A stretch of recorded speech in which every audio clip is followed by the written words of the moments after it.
The best kinds of relationships, and I guess I'll extend that to organizations, are ones where the whole exceeds the sum of the parts. I think that's true of marriage. I think that can be true of the SOA. But for that to happen, people have to bring their best self to the table. And I think one necessary feature of settings that facilitate people feeling comfortable bringing their best is unity, which means there's something common in what we do that brings us together and motivates us to get over ourselves and forgive people's imperfections because we're aligned with a common cause. I did a visiting year before I decided to come permanently, where I came and I taught in the junior corps and just kind of got to experience, what is our program like? What is it like to be a faculty member? And one of the things that put me over the top is I'm going to go to BYU is that I taught one section of the junior corps in the afternoon that semester, and those students were so amazing.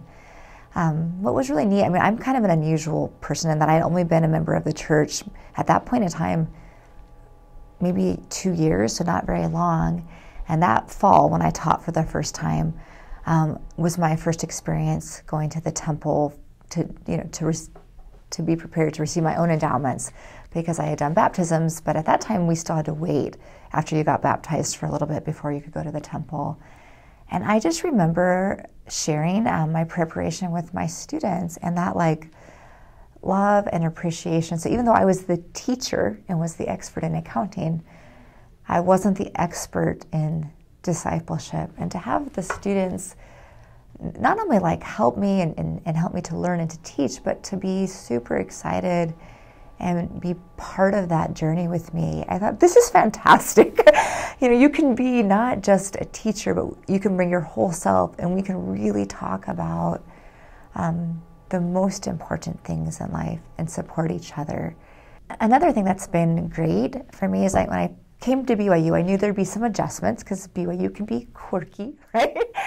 But, and I did. There were some things that I loved about it, and there were some things that were hard, but I felt really supported by my department chairs. I've had 2 department chairs since I've been here, Jeff Wilkes and Doug Prowett, and both of them have just been, I would say, not just advocates, but mentors and friends who really helped me, and also were willing to learn, because there's not as many female faculty.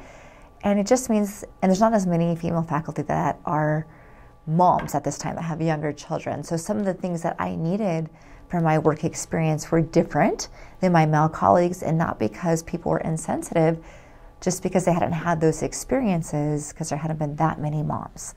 And I just felt like I had great leadership helping me to figure out how I could be successful in my work endeavors. But for me, the most important thing is raising my 2 wonderful people at home, and how we could make small changes here in my job and the way we do things that didn't impact the students negatively at all, but still allowed me to be the best version of myself at home.